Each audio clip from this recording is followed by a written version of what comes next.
again guys, no? So pabalik tayo guys. At ayan guys, nandito na tayo sa bus. So lagi yung sinakyan natin kasi nabutan na tayo ng nag-gig guys. Ayan guys, no?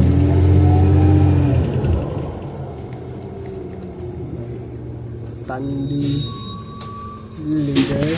Sorry guys, nahulog yung cellphone. So ayan guys, buti mga kasalaw ko. So may Rio, may Digitex yan guys. So ayan guys,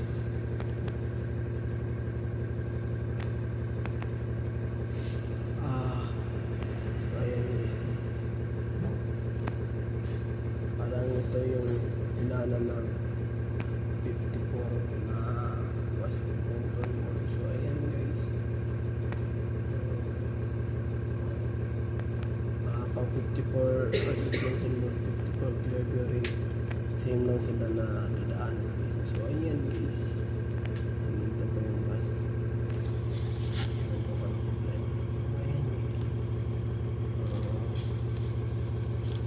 Ayan guys, akala ko may kasama ako sa panonood ng Apple Fish to.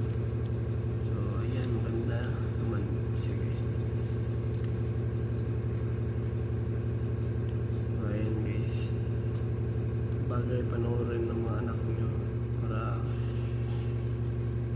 may makuha silang lesson. So ayan guys, so 9:01 na dito pero parang alas 5 pa rin ng hapon guys. So ayan, parang alas 5 ng Philippines. So ayan guys, pag makaipon na ako dito guys, uwi ako guys, pupunta ako Pilipinas. Pag nakaipon na din ako ng malaki dito, hindi natin bibig kasi pera kasi kaya hindi magkakataon. Doon na tayo titira sa Pilipinas. Doon ako mag-negosyo. So yung business ko ay kahit tindahan na guys, okay na yun guys. So ayan guys, so ayan, pasensya na guys, sa side view yung camera ko. So ayan guys,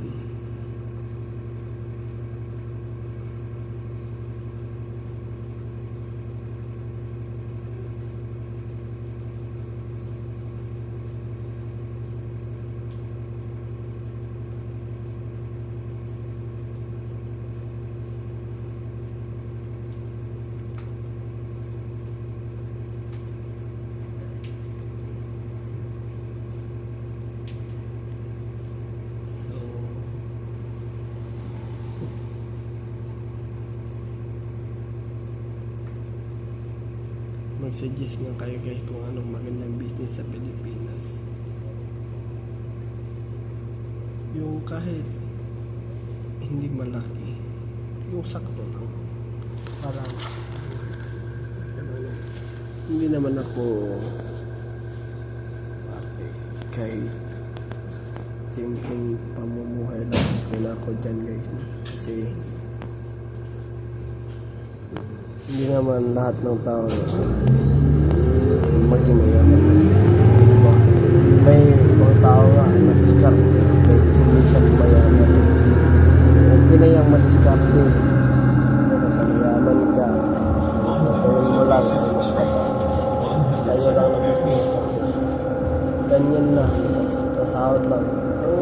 Gusto ko lang kasi kahit maliit lang yung tindahan, at least dyan naman nagsisimula yung pagyaman sa maliit at tindahan hanggang sa malaki, hanggang sa worldwide na yung business.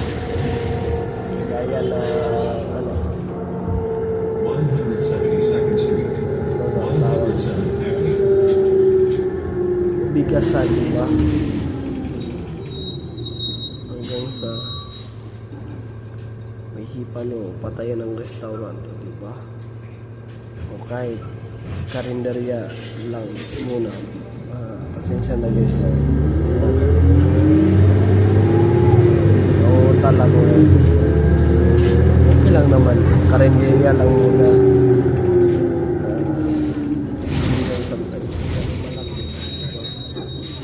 170th Street, 107th Avenue. Diba, pag nakaipon ka na ng malaki, hindi na karinderya, restaurant na, sariling restaurant na, na dadayuhan ng mga customer. Kasi masarap yung pagluluto, diba? Parang level yan guys. Level 1, beginner pa lang. Level 2, advanced na beginner. Hanggang sa level 100. Yung level 100 multi-millionaire ka na. Multi-billionaire. Pasensya na guys, sabihin lang. Ayan guys, taka mo maabot yung multi-billionaire. Dun ka muna sa level na mababa guys. Parang level 1. Hanggang sa maging multi-billionaire ka na.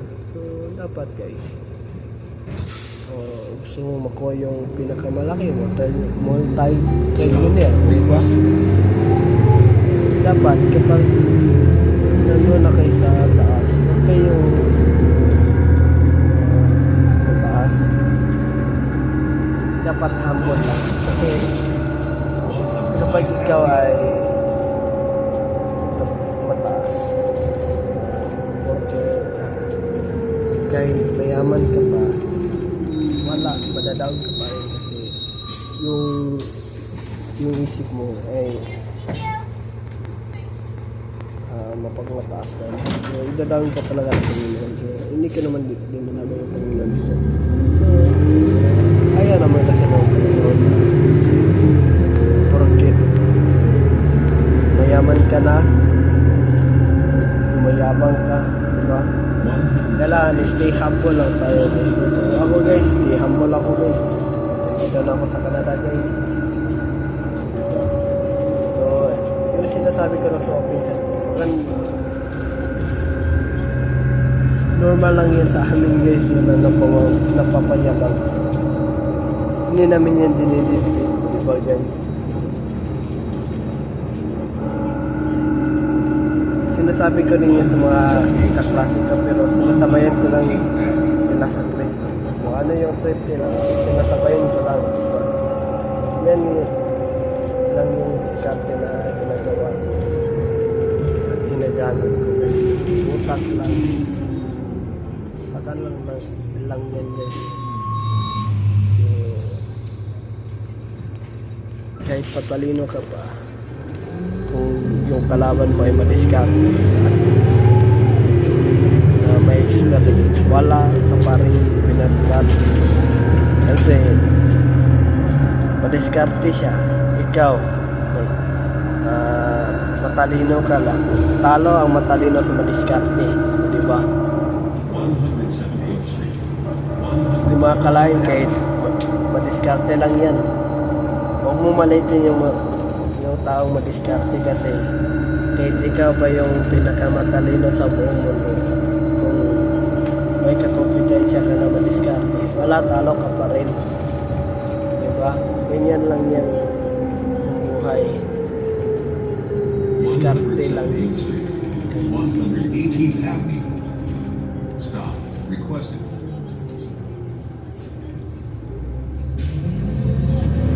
Kahit nga yung barkada ko guys na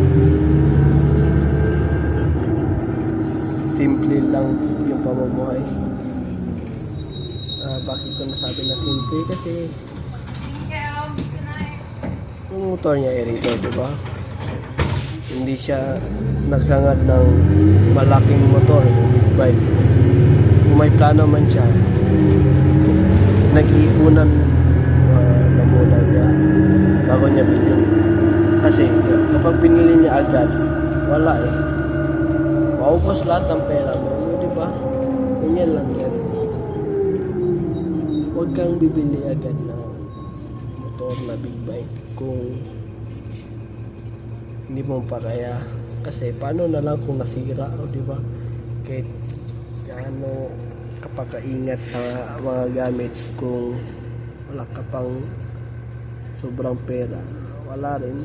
Minsan din ganyan guys, yung buhay. Dapat kung ano yung narating mo, humble lang. Huwag tayong magpagmataas kasi kapag nagmataas ka, wala.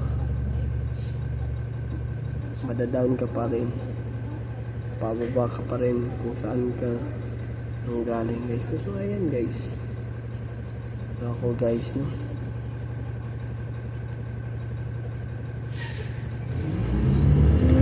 Hindi ako mayabang guys, pero pag ako yung pinapayabangan, wala guys. Kasi sa panahon ngayon, hindi na uso yung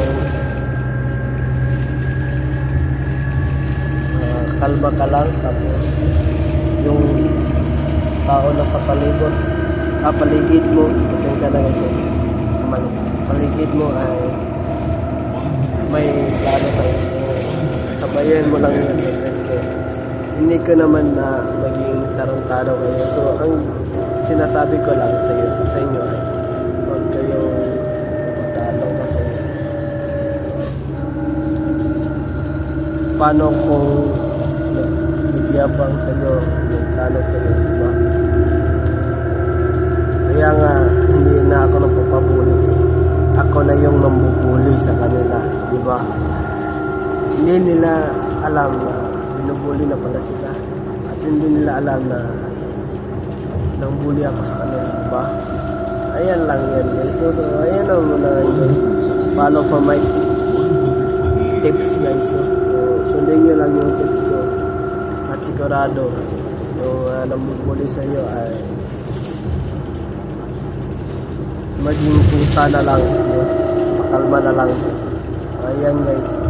May natutunan ako sa dark psychology guys. Huwag kang magsalita. Tignan mo lang sila sa mata. At pag sila yung unang magsalita at nag-exchange,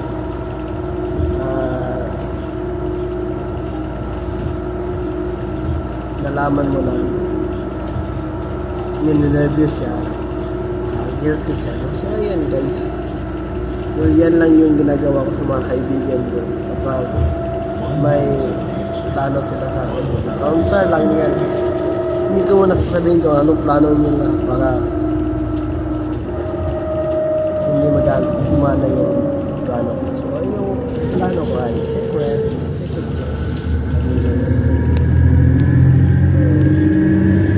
Sa mga barkada ko dyan,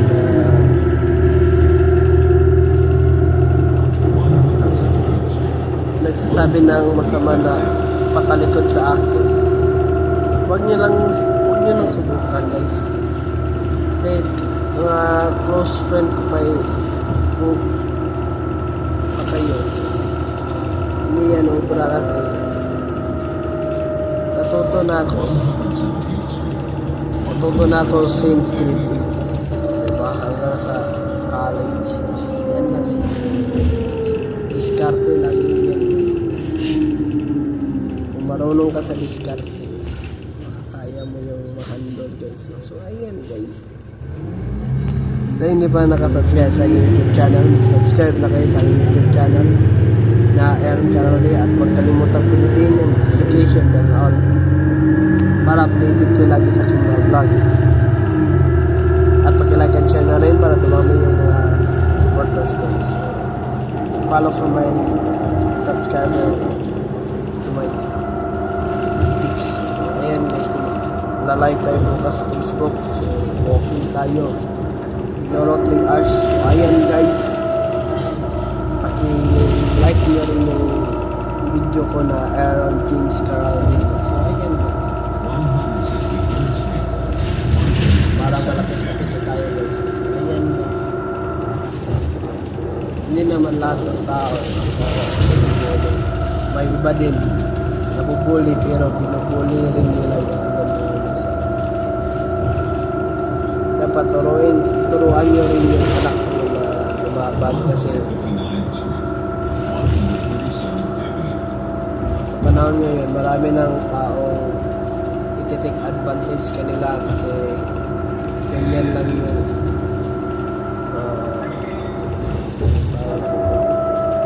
yung sitwasyon mo, yung life mo.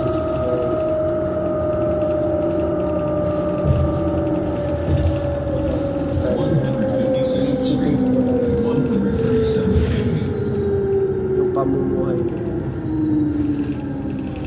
Yung papa-happy guys. Kasi kapag kayo ay nagpapa-happy, kayo ang talo, hindi sila. Hindi sila talo, ikaw yung talo. Pero kung marunong ka mag-discard, pabalik sa kanila yung talo. So ayan na muna ngayon.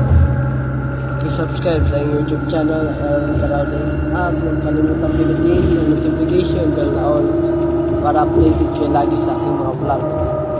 So ayan na muna ngayon guys, no? 149th Street. Like and share na rin para dumami yung mga supporters ko. Have a wonderful day and have a nice day.